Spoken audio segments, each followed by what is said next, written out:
Well, would you take a look at that? Another cruciferous vegetable is proving to help out your body even more than you knew it before. Now, the only thing that I'm at least a little bit uncertain of, and hey, I'm a big fan of broccoli. I like to eat it as a snack in the evenings alongside my other, main dishes that include a bunch of other leafy greens as well. It's one of my go-tos. Okay, so I don't know if this applies to raw broccoli, or if you cook it if there's anything lost, or if you freeze it if there's anything lost, but long and short of it is, a broccoli compound may solve antibiotic resistance problem. That's a gooder. That's a good one. Okay, so anything that's in the big W category for broccoli, I'll talk about it. Cruciferous vegetables have long been cherished for their health benefits. Broccoli, cabbage, collards, Brussels sprouts, cauliflower, oh, talk dirty to me. Kale and bok choy, just to name a few, contain several plant compounds that are important for optimal health, including powerful chemoprotective compounds. Or chemoprotective compounds? Oh well, let's get into it. One of the most well-known of these is sulforaphane, an organic sulfur. All right. Studies have shown that sulforaphane supports normal cell function and division while causing apoptosis, programs cell death in the colon, the liver, prostate, breasts. I'm all right in the fourth one, or I guess the third one, right? My titties are nice, but not those ones. And tobacco-induced lung cancer.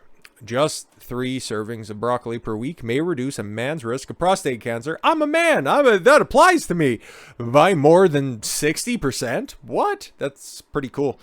Another important phytochemical found in cruciferous vegetables is idol-3 carbinol. All right, I3C.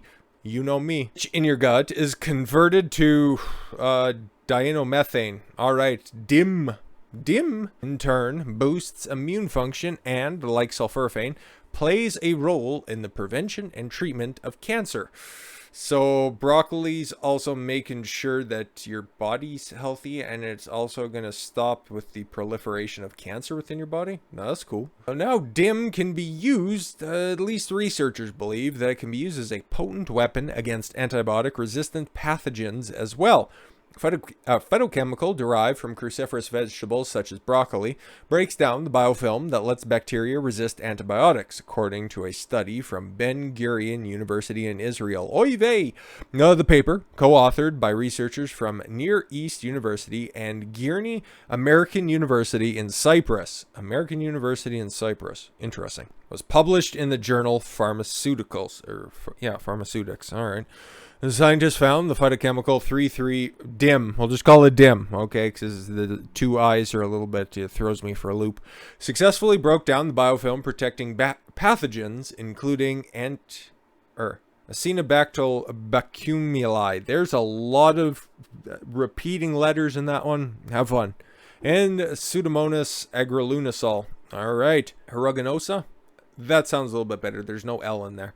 65 to 70% of the time, respectively. All due respects. When the team introduced DIM into the infected wound, it sped up the healing process significantly. Cool. Our findings show promise for other avenues of research in addition to known classes of antibiotics. All right, this could potentially be the breakthrough that they've been searching for decades. Antimicrobial resistance has been on the rise for decades, thus making infections that were previously easy to treat a serious threat again. According to the World Health Organization, so take this with a DIM or a bucket of DIM. Antimicrobial resistance is one of the top 10 global public health threats facing humanity.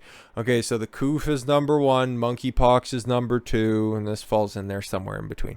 Antibiotics overuse occurs not only in human medicine, but also in the food production. All right. In fact, agricultural use accounts for 80% of all antibiotic use in the United States. Yeah, it's very popular in a lot of raising of a lot of different farm animals that are out there. Okay, just so you know. So it's a major source of human antibiotic consumption. Yes. Animals are fed antibiotics at low doses to prevent disease and growth promotion? Sure. And those antibiotics are transferred to you via meat and other animal products, as well as even the manure used in crop fertilizer. That's all the science behind it. Don't need to read that. That's fine. I'll take your word for it. So the 4th pathogenic bacteria investigated in the study cited above Pseudomonas aeruginosa, PA and AB. There you go. And SM as well. And PS. Yeah, are all gram-negative bacteria. Okay, I just butcher the pronunciations on it anyway, so yeah, you can read them if you like. In an initial investigation, DIM reduced biofilm formation all for as much as 80%. That's sweet. Of these, Pseudomonas aeruginosa, sounds like a Harry Potter spell, and Antibiotic AB, there you go, are both resistant to multiple drugs. So, in follow-up tests, they focused on those two specifically. Previously noted, DIM was able to inhibit biofilm formulation of these bacteria by 65 to 70%.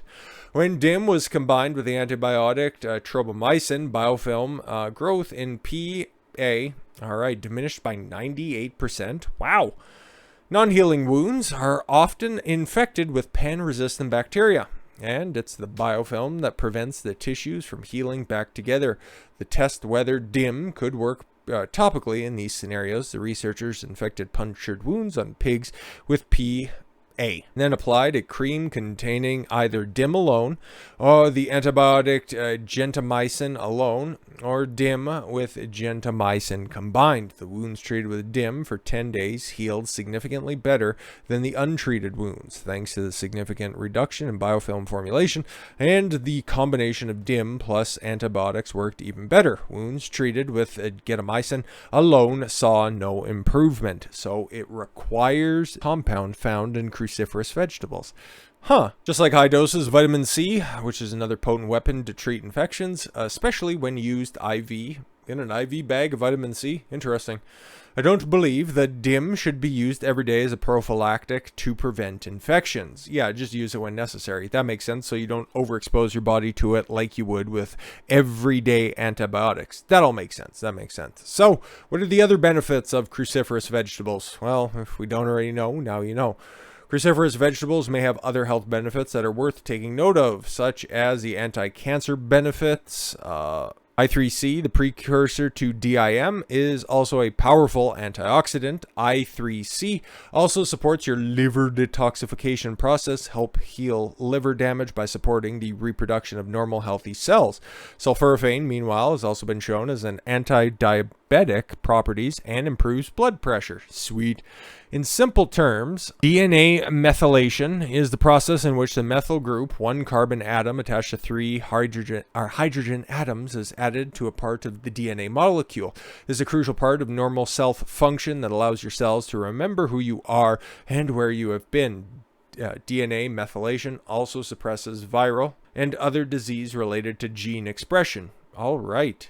Just realize that broccoli is not a magic bullet. Yeah, if you get a gunshot wound and you try to rub a broccoli flowerette on it, is not going to keep you from catching an infection. Sorry about that. Excess linoleic acid is the most pernicious toxin in the food supply and is responsible for most all the chronic diseases. Other lifestyle measures to improve your health would include exercise, regular sun exposure on bare skin, sauna. Having said that, compounds found in broccoli and other cruciferous vegetables have been shown to lower your risk of obesity, suppress inflammation, improve type 2 diabetes by reducing glucose production, support healthy liver function, and lower your risk of non-alcoholic fatty liver disease, reduce risk of osteoarthritis, improve allergies and asthma, and improve verbal communication and increase repetitive behaviors in children with autism.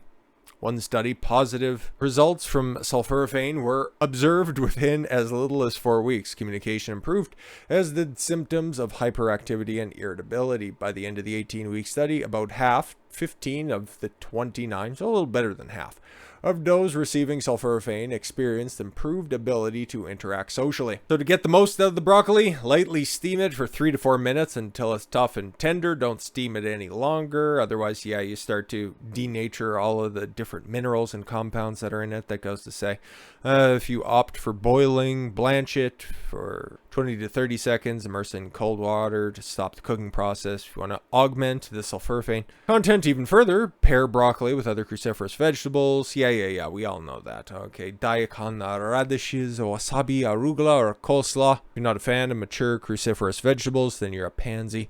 Then consider broccoli sprouts instead. Yeah, broccolini, that's normally what they're touted as, and seems good and all that stuff.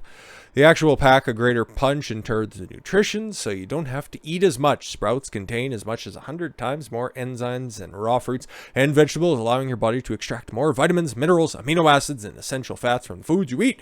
You can easily and inexpensively grow broccoli sprouts at home, indoors, and you don't have to cook them. You can eat them raw, and they're usually in addition to salad or juice. I like to eat them raw. That's the way that I like to do it. But again, hey, if you want to cook them, that's all right. Just don't overcook them. Don't make them mushy, because nobody likes mushy vegetables to begin with, and you lose out on all the different health benefits that are there. So don't cheat yourself on that one. Just, when you're designing your plate to eat tonight or for your next meal, make it a little bit greener than it normally is. With all that said, thank you all very much for the gift of your time. I've been Don Consuelo. I want you to follow your gut and get after it. Take care, everyone.